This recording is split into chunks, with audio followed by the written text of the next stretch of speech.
Hello, my name is Omar, and my topic is going to be over-the-counter drugs. So, the Federal Food and Drug Act, is the FDA, is in charge of making sure that our food, our drugs, and our medicine is safe and effective. However, as of right now, the FDA doesn't have any regulations on over-the-counter drugs. What they do check is the ingredients inside the drugs. If they're safe, they send them out. So, you guys all know Michael Jackson, right? The king of pop. You guys know that he sold 750 million albums. Some of you may even know Brittany Murphy. She was in numerous Hollywood movies.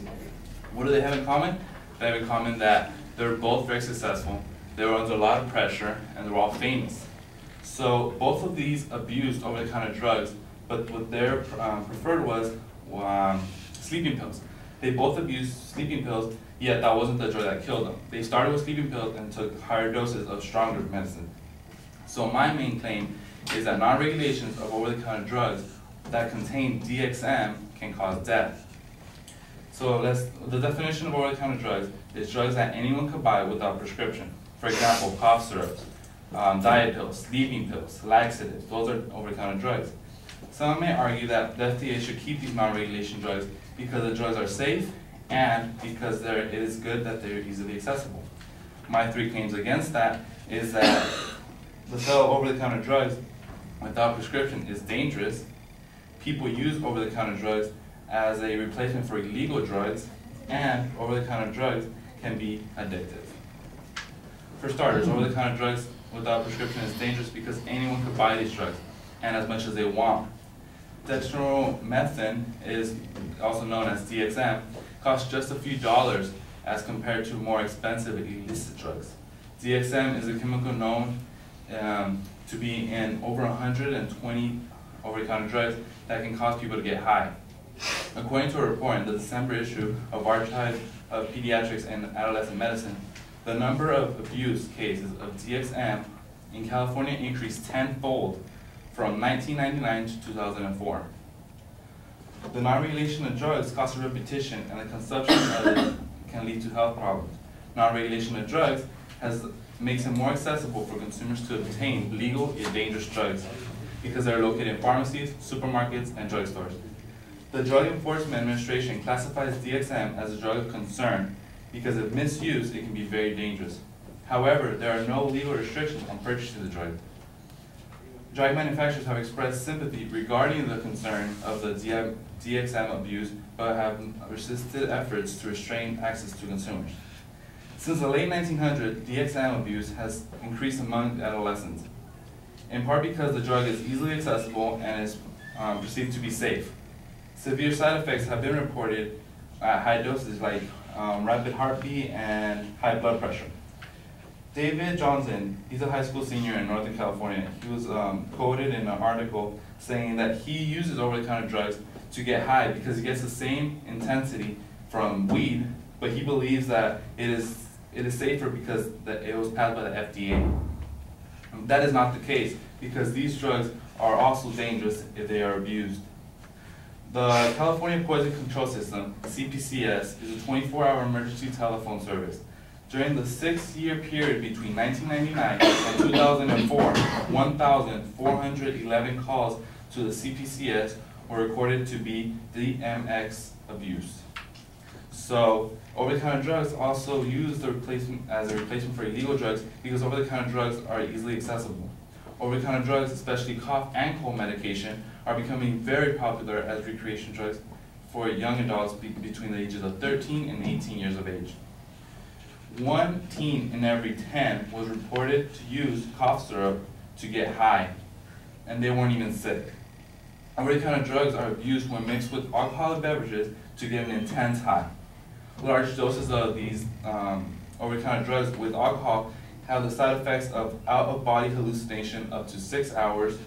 They have impaired judgment, they have vomiting, they have loss of muscle movement, and they could cause seizures. My last point would be that over-the-counter drugs can be addictive because when people take them past the recommended dosages, they can get addicted when obviously taken repeatedly, and hospitals have even reported dozens of overdoses in the past 2 years, including 5 deaths where the abuse of over-the-counter drugs was a factor.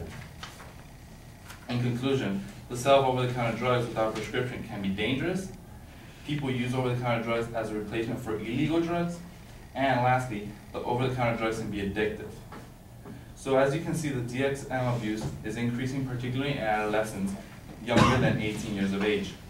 It is important for healthcare practitioners, manufacturers, and retail establishments selling DXM-containing products to be aware of the increased DMX abuse and to educate and hopefully prevent DMX abuse.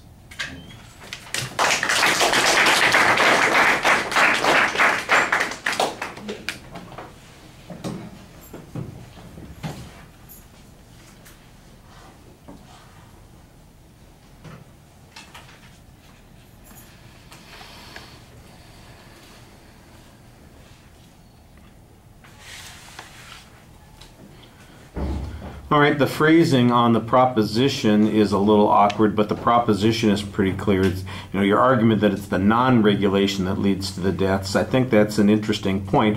I think one of the things that you're going to have to do as part of that is maybe develop the accessibility argument a little bit more, that kids get this, or not just kids, but anybody who gets this, like you said, that there aren't any regulations or laws that prohibit it, so we need to have some information about the frequency with which it occurs. You got good information on the frequency of the harms. I didn't have any problem with that.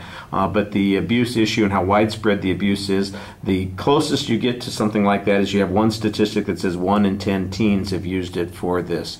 And that was the one piece of information that I didn't think was as clearly cited as everything else. Everything else always had a source citation on it. There's probably something that came out of one of those other sources, but you want to make sure to cite that. I thought you had an excellent layout of what the secondary points were going to be, so that was fine. And your internal signposts are also pretty good. Like I said, you consistently cited sources. That one thing was just a minor criticism. Like I said, almost everything else did have a good source citation on it. I think, the place where the controversy is really not that these are potentially dangerous. I don't know that anybody doubts that they're dangerous. In fact, it sounds like the manufacturers recognize that there's a potential danger. The real question is whether or not the regulation would be either useful or too problematic to have. Like you said, they resist it. Well, why do they resist it? What's going on here? Why wouldn't people want to prohibit folks from having access to that? Because it makes it more difficult for people who are sick, or it's going to reduce sales or something like that. And I think that needs to be developed a little bit more, because that's where the controversy is.